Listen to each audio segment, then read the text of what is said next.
On this episode of MythBusters, I'm so excited, I just can't stand it. Jamie and Adam do a little painting and detonating. You gonna paint your house with explosives? That's crazy! When they ask the question, can you decorate with dynamite? Fire in the hole!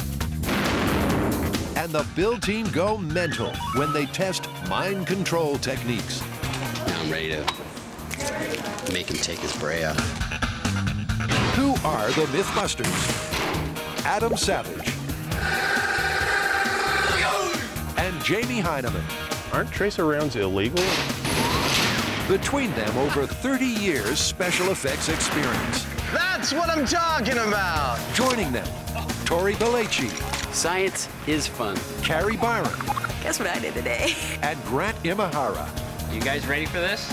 They don't just tell the myths, they put them to the test.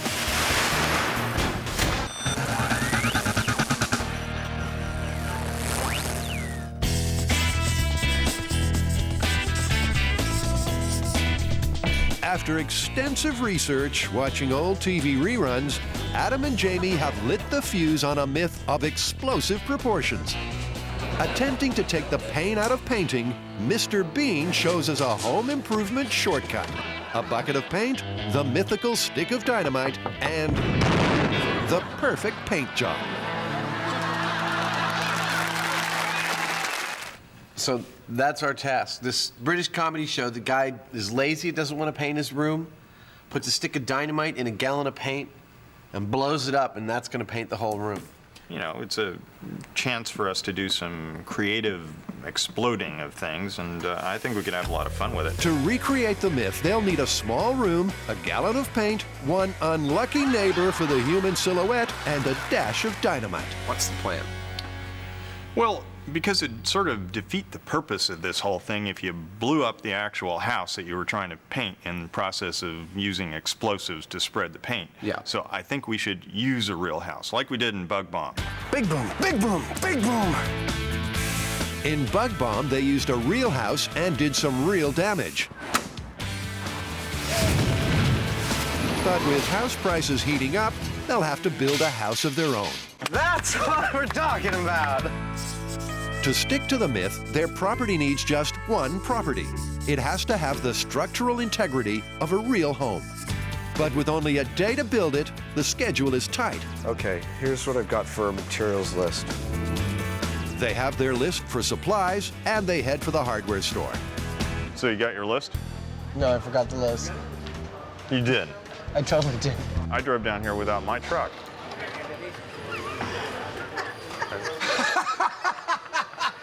You know what? I have to say, I think forgetting your truck is worse than forgetting the list. Yeah, well, I don't know. It was like, let's go. And everybody's like, okay. Someone want to take Jamie back and get the truck? Yeah, well, you can pull the order, you know, and I'll be back probably by the time you get done. Yeah. All right. We're on fire today. The only thing burning is the schedule. But sales associate Tom Stein comes to the rescue. We're building a 10 by 10 foot room, 8 feet high. We're gonna build it, You're making a box. simple box with one window, one door. And with Tom leading the way, Adam is in hardware heaven. In just 20 minutes, he's got everything he needs. Timber, drywall, screw gun, a window, a door, and free home delivery. Really glad you brought the truck. Yep, so am I. Next, and Adam goes shopping for paint. Cue the weird retail request. We're looking at painting a room with dynamite. Oh, neat. Neat is unlikely to feature on this paint job. So after Adam picks out a few colors, he gives the paint store the brush off. Back at the workshop, and the construction for destruction is underway. One of the first questions that comes up in looking at this myth is, can a room withstand an explosion? An explosion big enough to paint that room. So there'll be no shirking on quality, because when the paint hits the walls, they don't want to blow the house down. Now we're on the construction phase. So we got to build this house to blow things up in, and we can't just build the whole thing and take it on a truck. We got to build it in pieces. The modular house includes 2 floor and ceiling sections, which Jamie tackles, and Adam assembles the 4 sheetrock walls. Note the difference in styles.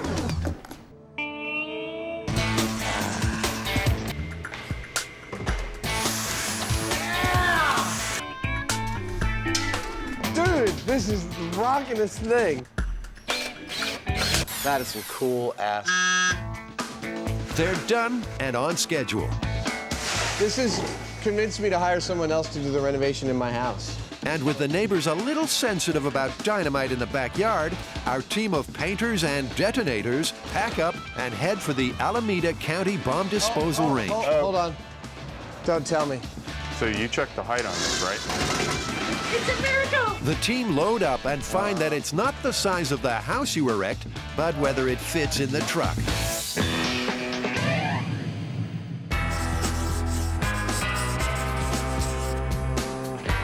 I understand you guys have a real mind bender of a story here. Yeah, we're actually going to test the classic conspiracist favorite of government mind control.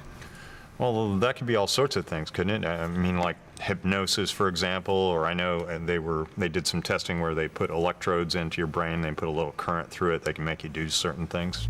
Look into the hypnotic eye.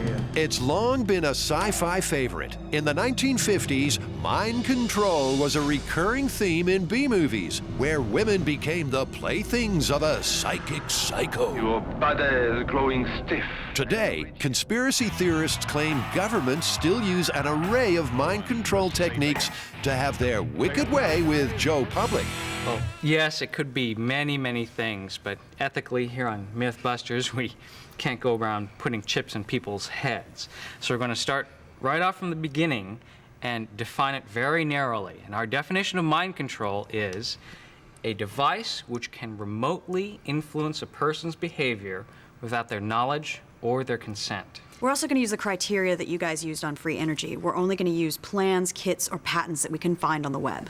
And there are a lot of them. Mind control follows the well-trodden MythBusters path of Oogie Boogie myths. Wow. Adam and Jamie established the genre when they tested and busted the conspiracy theory that government microchips were being secretly planted in blood donors. Then there was the Pyramid Power Puzzler, which Carrie and Co. consigned to the busted bin. All right, Grant, so we have 3 kits that we got off the internet for mind control. One here is Psionic helmet. We got here an electronic hypnotizer, and then this is a silent sound mind control device. Which one do you think you want to do first? Well, I do the electronic stuff all the time, so I think I'm most interested in the Psionic helmet. This is the Psionic helmet, and I am not exactly sure what principle it works on, but if I would have to guess, I think it would be able to enhance my own inherent telepathic ability. At $290, the build-it-yourself kit consists of, let's face it, a bicycle helmet and a wooden dowel wrapped in leather and topped with a crystal. But there's more to it than that. According to the plans, the psychic powers of the crystal rod require fine-tuning, so Grant wires it up to a couple of control knobs. And the helmet's ready for action. Jamie and Adam are coming over here to do a blueprint. I'm going to see if I can use the helmet to influence Jamie to remove his beret. The berate one is unaware that he's the subject of a psychic experiment. Then he spots the hat. Hi, Jamie. What you doing? Nothing. Did you have a good weekend? Tori attempts casual conversation while trying to tune in the psionic helmet. Jamie's baffled, but Tori's feeling the force. That was perfect, because as we have a conversation, I was able to dial into his psychic energy. He has no clue. Now I'm ready to make him take his beret off. For 90 minutes, Tori summons up all his powers of concentration, but Jamie's beret stays firmly on his buns.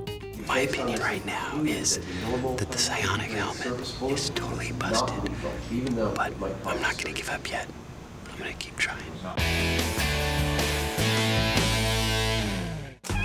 Jamie and Adam are taking on Mr. Bean and tackling the explosive TV myth, can you really decorate with dynamite? And for that, they pack up and head out of town.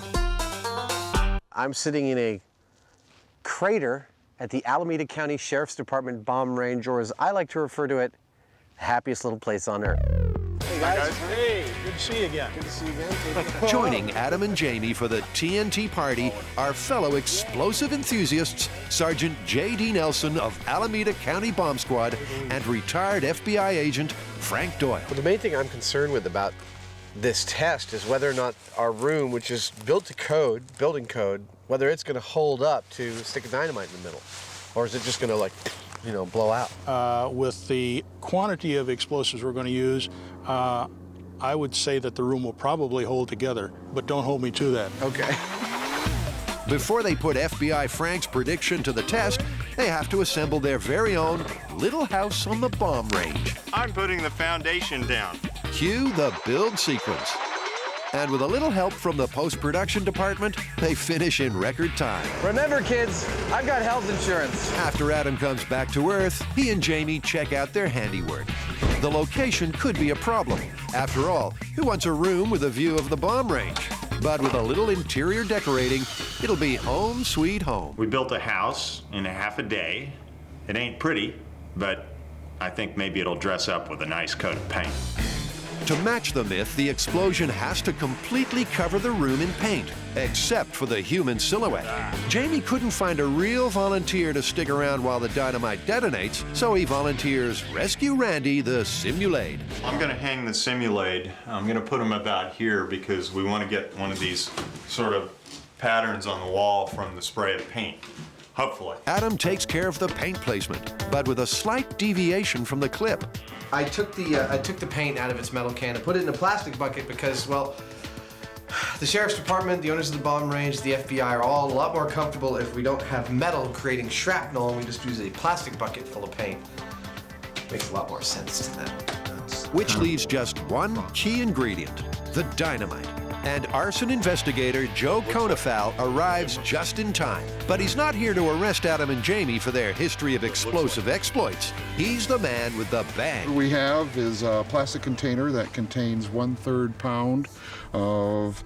And that's about as much as we can tell you. Of course, even if you should happen to have the ingredients and blasting cap for a binary explosive, please don't try this at home. So in the clip we're working from, it looks like he's putting a stick of dynamite or something equivalent to a stick of dynamite in this bucket of paint. Is this roughly equivalent to that? Actually, it's depending on what type of dynamites. There's a whole bunch of dynamites, but this is pretty hot stuff. This actually detonates right around 21,000 feet per second.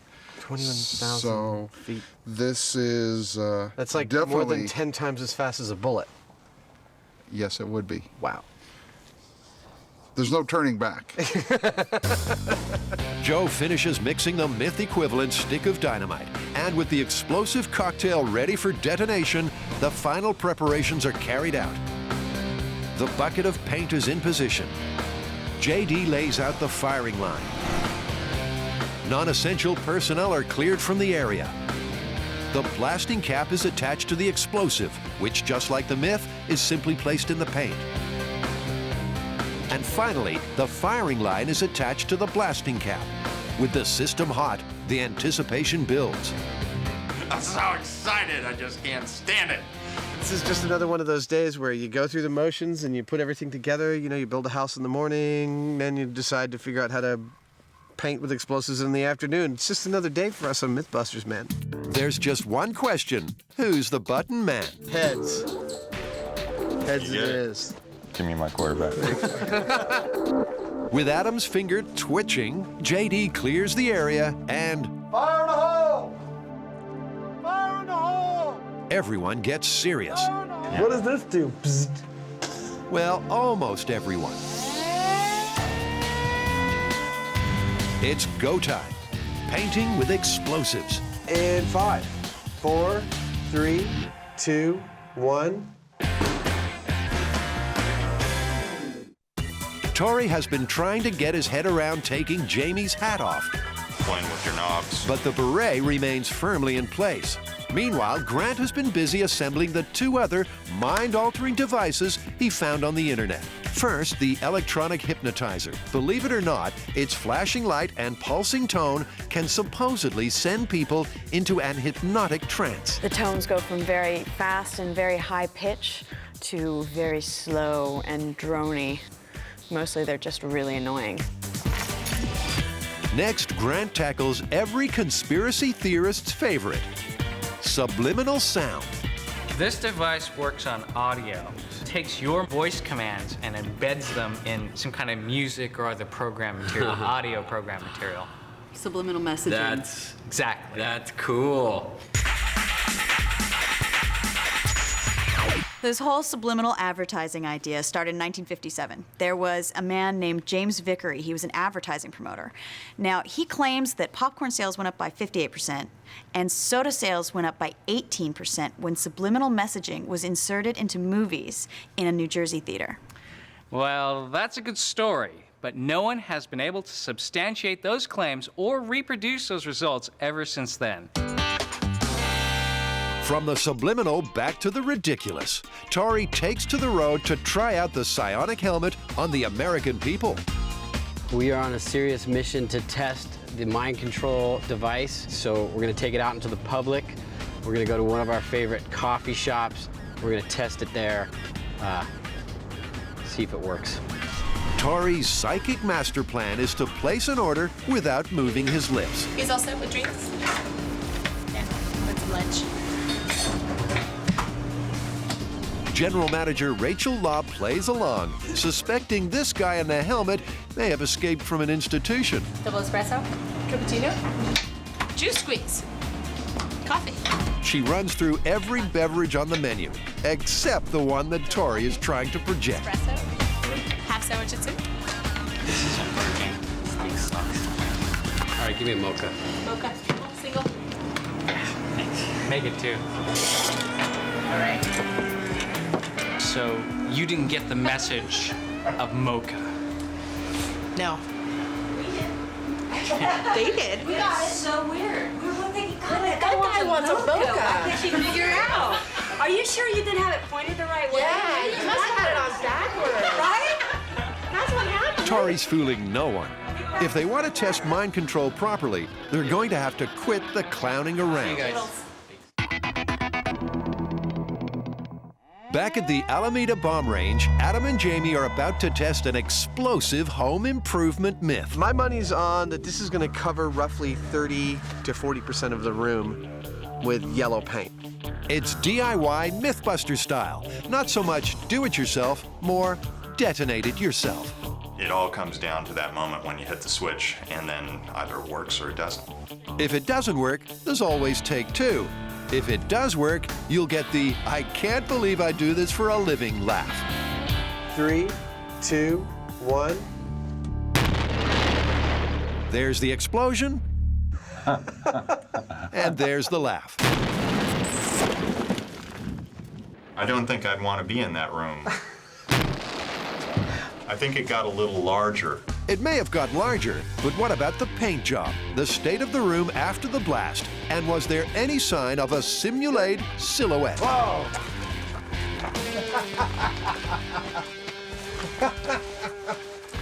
Oh.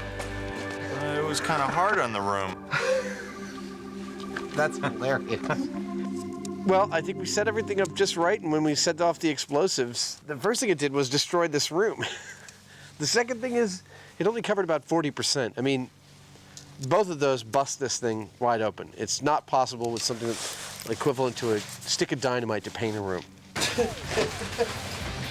There's your table. But what about the human silhouette?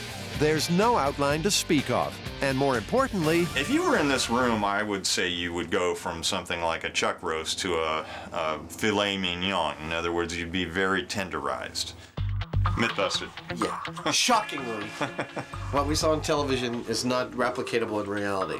Having said that, I think there are ways that we can replicate the results of the myth and still keep to the spirit of it. So Mr. Bean and his bucket bomb are busted. But back at the workshop, these painter and detonators aren't giving up yet. They think with a little MythBuster ingenuity, they can dream up a design to get that perfect paint job. I'm thinking about small-scale experiments to try and ferret out the best technique. Yeah, I think we definitely need to go small scale, and personally I don't really have an idea of what I want to do, but working incrementally through it, I think, is the answer. Yeah. So it's time for some creative conflagration. To learn more about how paint is distributed by explosion, they'll need to set up for small-scale bench tests. Let's come back when they're ready. In the myth of mind control, Grant and Tori have been putting a so-called psionic helmet through its paces. In theory, it works by enhancing the wearer's own psychic ability. But in practice, it's done zip. It's time to inject a little more science into the proceedings. No, I think we're not taking this whole experiment seriously enough.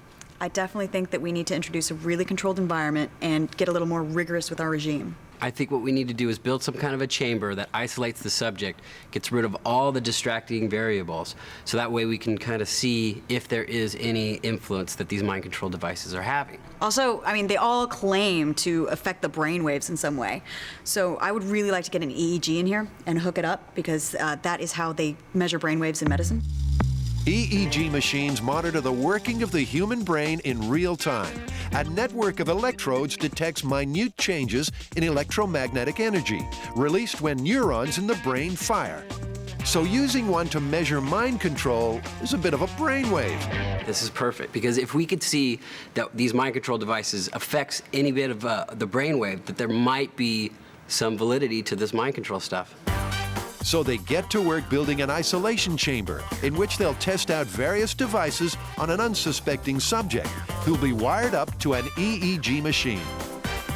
As well as creating a test arena, they're also on the hunt for more mind control products. They will test out Carrie's hypnotizer. Grant has been trawling through a pile of plans from the patent office. Well, we started with a patent search because these 94 patents constitute evidence that conspiracy theorists use to say that the government is in fact conducting mind control experiments. If mind-molding machines truly exist, this is where to find them. Grant spends hours categorizing the patents and evaluating their potential. All right, Grant, so you had all day and all night. Did you narrow it down? Yeah, I've chosen two. One has to do with pulsed air, and the other has to do with a rotating bar magnet. And both of them excite the half-hertz sensory resonance. Machines that pulse a weak electromagnetic field once every 2 seconds can supposedly excite the brain's half-hertz sensory resonance, leading to feelings of tension, sleepiness, or even sexual excitation. So out of all 94, these are the two that you think are the best for us to try? Yes, these were the two easiest things to build, and they sounded like they had the highest chance of success. Grant swings into action on the rotating magnet device. Apparently, this spinning magnet is ideal to stimulate that half-hertz sensory resonance, as long as you get the speed spot on. And in fact, it's got to go really slow, half-hertz, which means 1 revolution every 2 seconds. That's about right. Meanwhile, Tori is struggling with the concept of the pulsed air machine. I'm building a subliminal acoustic simulator. No, generator, manipulator, nervous system, manipulator. I'm manipulating the nervous system, and what I'm trying to do is manipulate that frequency by changing the atmospheric pressure. Tori might not be able to say subliminal atmospheric acoustic pulses, but he can rig up a fan to make them. All right, so I've installed my, my wind interrupter, and I'm about to attach the fan, and if you want to take a look here, I'll show you how it works. Each time this disc rotates, it'll break the airstream. The fan blows air exactly once every 2 seconds. The magic half-hertz cycle that causes sensory resonance in the subject. But unfortunately, the rig sucks. Literally. Oh man, the fan backwards. It's sucking out instead of blowing in. I'm gonna have to flip the fan. Tori flips, the fan that is, and at last, everything's in place for the great mind control marathon.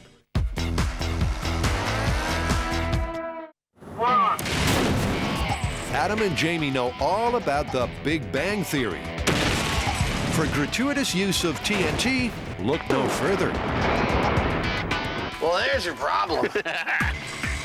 But today, it's all about subtlety.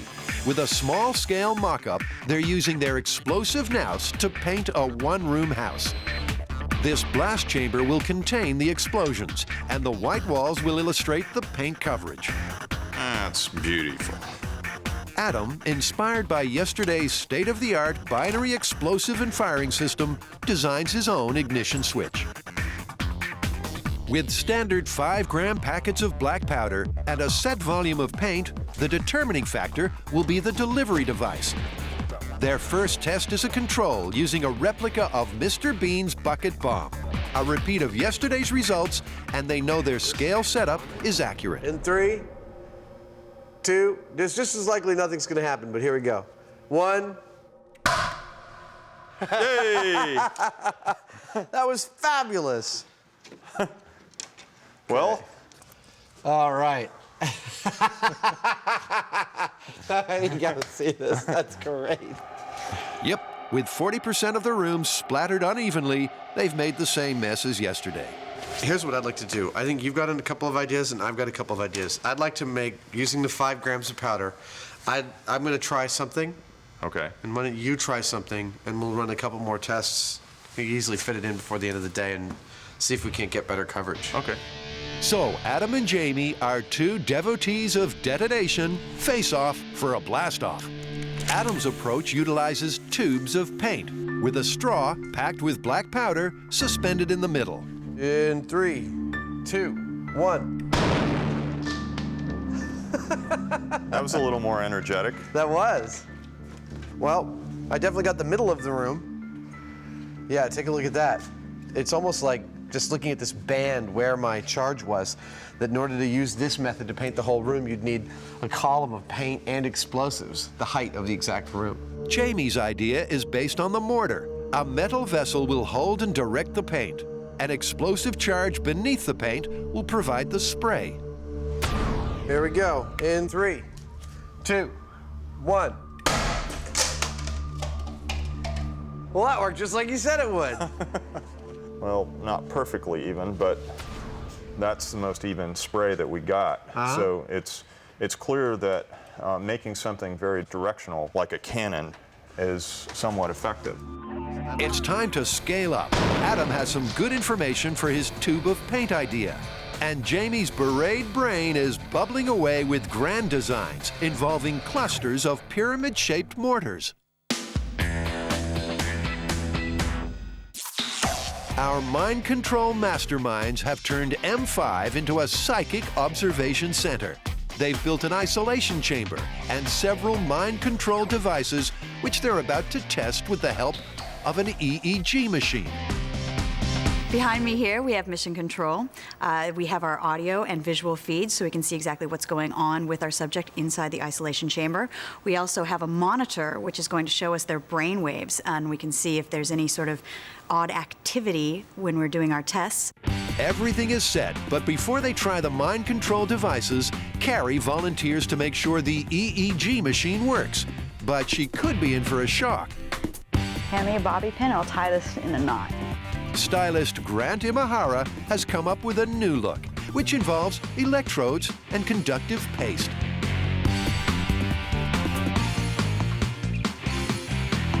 You're doing great, Carrie. You're really... Dude, you sound like the dentist. You're doing great. Whenever they're putting you through something painful. Okay, so now we're gonna do your ear. It's gonna be weird. Ready? You just chill out here. Try and relax. I'll let you know when it's done. Okay. As she settles, her neural activity decreases and stabilizes. But with the baseline established, Tori and Grant can't resist playing mind games with Carrie. We can see what's going on in her brain. Yeah, hang on. Okay, ready? Go ahead. Good. It's cool. It works. Grant's seen enough, and what he's seen, he likes. We did see a huge spike in the response when Tori kicked the door. So that indicates that the system is working. I'm glad we know how to use it now. So it's all go for mind control. They have a working EEG machine that will quantify any changes in the subject's brainwave activity. An important consideration because the 5 devices may be having an effect without any visible outward signs. Now all they need is an unsuspecting lab rat. Here's one. Terry, the M5 shop general. Terry. Hey, Terry, what's wrong? What are you doing? Would you please come be our subject for our experiment? All you have to do is sit in there and relax. You're good at that. Okay, Yeah, come on. I'm Let's a get you in little the chamber. high-strung, but I think I can relax. Okay. Terry's led into the chamber with all the enthusiasm of a condemned man. Okay? Okay. You ready? I'm ready for the gel. Here we go, dude. He doesn't have a clue what's happening, but he's resigned to his fate. It's just all a day's work around here. He's wired up to the EEG machine. Let the mind games begin. Good luck, my friend. How's it look? Extremely relaxed. It's got pretty low activity going on. After 5 minutes of zero stimulation, the baseline is well established. So Tori dons the psionic helmet and attempts to control Terry's mind. Through the power of thought alone, Tori's trying to change the pattern of Terry's brainwaves, a result that will show up clearly on the EEG machine. At first, it's a rerun of the cafe fiasco.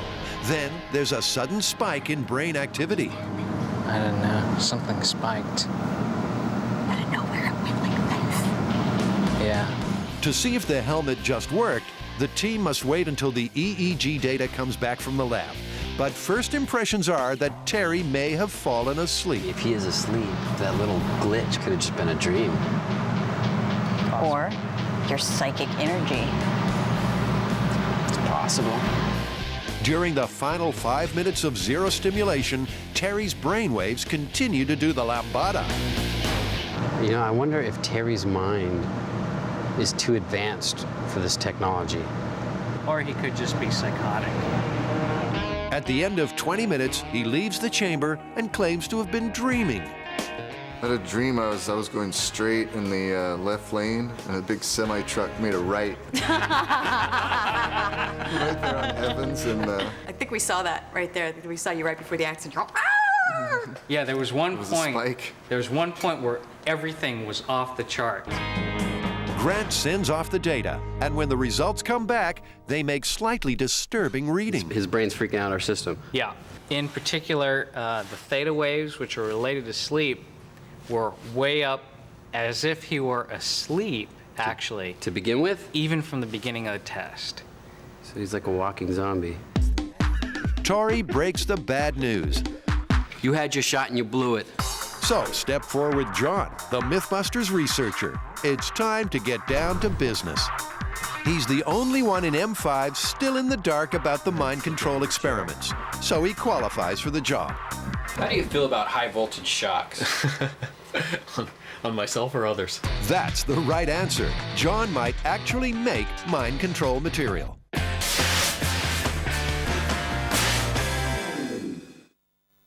After carefully replicating Mr. Bean's painting with dynamite myth, Adam and Jamie have blown it away. Right off the bat, Jimmy, I think this one's busted. But this explosive tale is not over yet. The guys believe they have the designs to make it work. Jamie is working on a cluster of 5 pyramid-shaped paint mortars, one for each wall and the ceiling. It's going to be basically a cluster of pyramids with with an explosive at the point of each pyramid. But crunching the numbers on this complicated piece of 3D geometry is tough, even for a beret-wearing engineering genius. Meanwhile, Adam has built a pool raft for a short, thin person. I gotta tell you right off the bat, I'm really liking that. See, what I'm thinking of is I use a thin strand of det cord, which is detonation cord or primer cord. It's basically like an explosive rope. It's an extremely high-speed detonation, which should vaporize the paint much more efficiently than black powder. So what I do is I wrap several, like a gallon's worth of tubes of paint around a central core of det cord, and the world is my oyster to paint. Back with Jamie, and his careful design work has paid off. Each set of 4 triangles goes to make what is known in the industry as a pot, in the pyrotechnics industry. And the pot will have a charge at the bottom of it and a blob or a bag of paint in front of it. And these things are fairly precisely calculated to aim that paint when the explosives goes off out onto a wall. That are welded together quite nicely. I've worked on these kinds of things a number of times, and usually on commercials.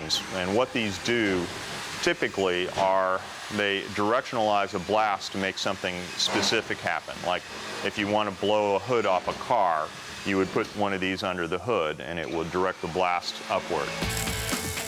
After hours slaving over a hot welder, Jamie has the finished product, a carefully crafted 5-way paint mortar. Well, should be fun. Well, I guess it's time to get back out there. Both of our devices are ready. All we got to do is do a little bit of rebuilding on that house. Yeah, I've got my device, which is going to paint each individual wall a separate color.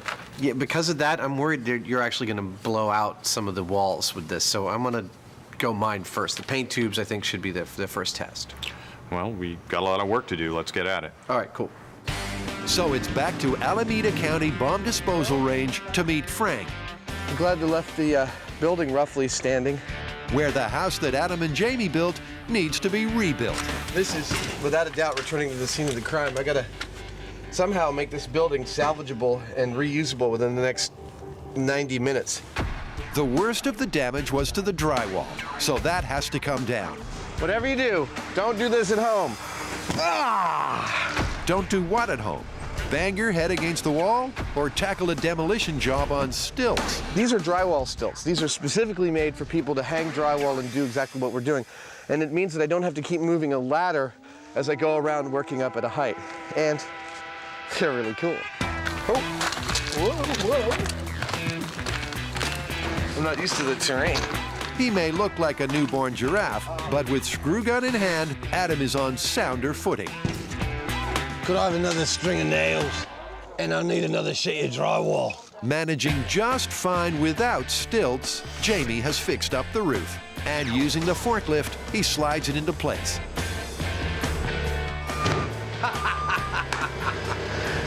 Oh, that is good stuff. The room is ready. Rescue Randy is ready. And Adam steps up to the plate.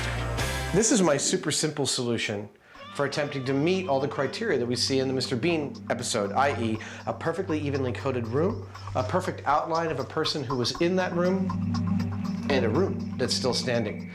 This is tubes of, I think this is 4 or 6 mil polyethylene, heat sealed into long tubes filled with paint. It's a ½ gallon up here and ½ gallon down here. They're thinned down with water, and running up the center of them, this orange stuff, is, I think it's a 50 grain detonation cord. Adam's bag of paint is in position, and after the bomb techs prepare the detonation cord for the blasting cap, we're ready to blow. Fire in the hole! Fire in the hole! Fire in the hole! As the team hunker down in the bunker, there's time for an expert prediction from Jamie. What the f do I know what kind of coverage is going to do? There's going to be some paint that'll get on the wall, and it's not going to be that even. Painting with explosives in 5, 4, 3, 2, 1. Help. Back in the realm of mental manipulation, and John the researcher is the lucky lab rat. The build team are attempting to bend his brainwaves from outside the isolation chamber. They have 4 mind control devices to try, but first they establish his EEG baseline. 5 minutes without stimuli, and John's baseline is looking steady. Time to fire up the first mind-molding machine. The interrupter is rotating. They run the pulsed air experiment for 10 minutes, keeping one eye on John's behavior and the other on his brainwave patterns. These atmospheric pulses are supposed to excite John's half-hertz sensory resonance. The effects can range from sleepiness to sexual excitation. To Grant and Tori's untrained eye, John appears unaffected. He hasn't fallen asleep and doesn't look excited. But for confirmation his brainwaves haven't been affected, we'll have to wait for the EEG results to come back from the experts. Okay. I feel good. Good. Do you have the bees ready? It's time for the rotating magnet. Just like the pulsed air machine, it's supposed to excite the half-hertz sensory resonance. So Tori and Grant are once again looking for changes in either John's brainwave activity or his behavior. But once again, John looks unmoved. 2 tests down, and the only sign of a result are Tori's delusions of power. Don't change the channel. Back at the psychic circus, Grant and Tori have subjected John to the rotating magnet and pulsed air. Next up is the subliminal sound device. This device apparently works by sending out a secretly encrypted audio message that can only be heard by the unconscious mind. Give Tori your money. Give Tori your money. Realizing this suggestion won't lead to an immediate visible result, Tori changes tack. Go. Touch nose, touch nose, touch nose. 8 minutes in, and it's Tori, not John, who starts to crack. Now touch your nose, you little punk. I swear to God, you better touch your nose.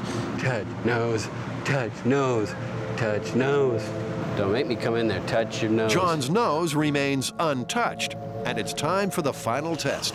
Next is Carrie's electronic hypnosis. This flashing light and tone apparently combine to induce an hypnotic state, which we'll be able to see on the EEG. Next thing we're gonna do is make the pitch a little bit lower now, because right now it's kind of annoying and fast. There's a jump in his brainwave. This time, John's brainwaves are clearly affected.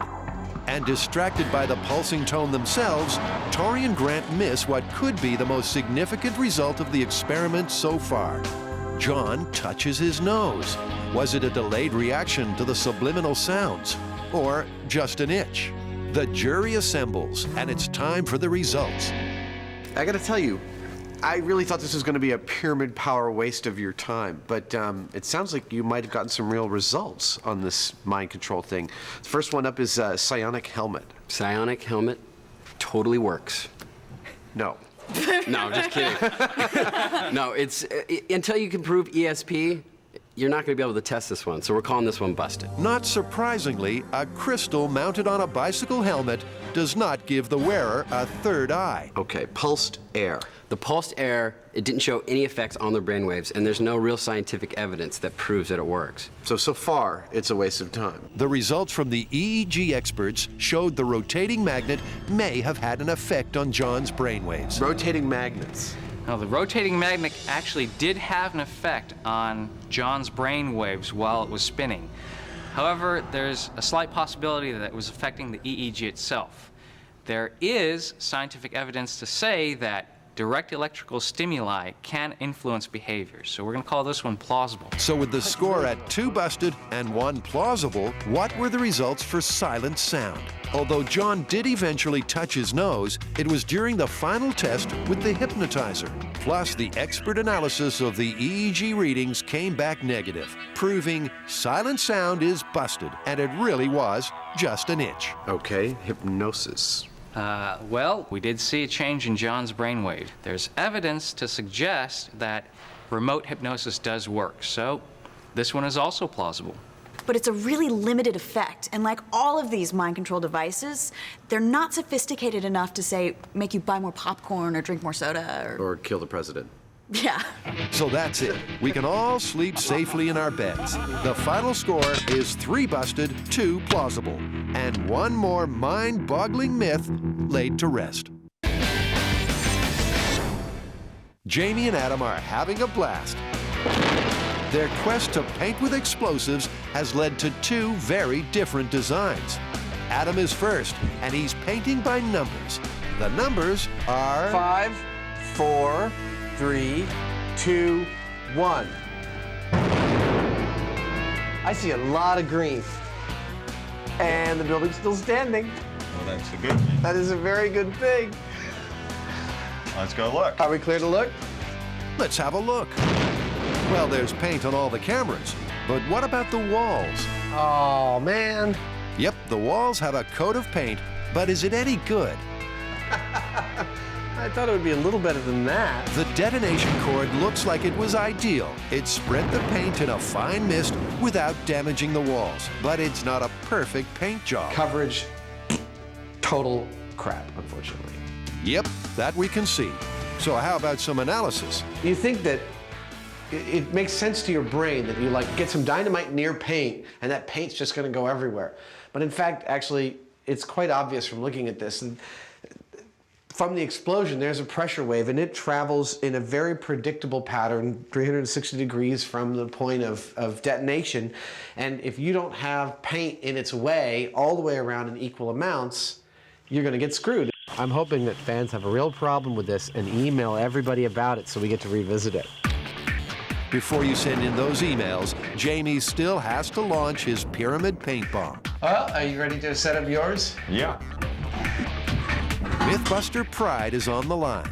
Jamie at his pyramid paint bomb is the team's last chance for success. Precision is the cornerstone of Jamie's design. And as the actress said to the bishop, "Dude, 1 more inch." That's dead center. Next, our explosive experts help give this paint bomb its bang. Through each of the 5 pots, they feed separate pieces of detonation cord. The blast is concentrated by tying them into a knot. Now to load the ammunition. Are you going to try and coat each wall a different color? That's the plan. Excellent. With 5 half-gallon paint bombs ready to pop, Jamie carefully tapes them into position. How's it going, neighbor? I'm going to paint my house. You better clear out. You gonna paint your house with explosives? That's crazy. All 5 mortars are ready to fire. I think we're good to go. Let's get out of here. And Jamie is as proud as punch. This is one of the most wonderful things about the work, is that oftentimes we're allowed to do things that nobody else has ever done before. And I mean, the explosives guys are looking at this and going like, wow, that's pretty cool. Back in the bunker, and Jamie's creation gets a Mythbuster moniker. The flower of death. Los flores de los muertos. That's it. Okay. Are you ready? Yep. Los cazadores de mitos. Let's go. Okay. Stop talking. Plug in. This is it. With the system hot, the flower of death loaded, 5, Jamie just needs 4, to count backwards. 3, 2, 1. The remote cameras take one for the team, but the force of the blast means the pictures are inconclusive, and the view from the bunker is Jamie's pyramids ain't so great. The window looks pretty red. And yeah, it doesn't look like it did what I wanted it to do from here, but let's go find out. That's horrible. Dude. That is not at all effective. No, it's actually a fantastic way to do abstract expressionist painting. This is a masterpiece in here. I swear to God. Really, this is Jackson Pollock through and through and through. Each wall actually is like a different phase of his career. Adam is obviously talking complete Pollock. Let's see if Jamie has some science for us. The only thing that I can see that's some sort of indication what actually happened is that we've got more or less a vertical stripe here, a vertical stripe here, a vertical stripe here. I mean, it did directionalize the paint, it just didn't spread it. There was direction, but each of the 5 colors hit its target wall with a splat rather than a spray. So Adam's patchy undercoat of green is still clearly visible. Basically, you won't be picking up Jamie's flower of death or Adam's bag of paint at your local hardware store anytime soon. With another couple of days and 4 or 5 more full-scale explosions, we might get pretty close to something that did some kind of reasonable, complete coverage of the walls, but it's still going to leave debris and shrapnel and all sorts of stuff. This proves to me that there is no way to viably paint your house with explosives, much as you would like to try. So, our experiment in home improvement with dynamite, painting with explosives, what's the verdict? Mr. Bean version, busted. Our version was also busted. Yeah, I think the best that can be said about what we achieved was that you found a stunning way to make instant modern art. Yep, but it's still busted. Yeah, it's busted.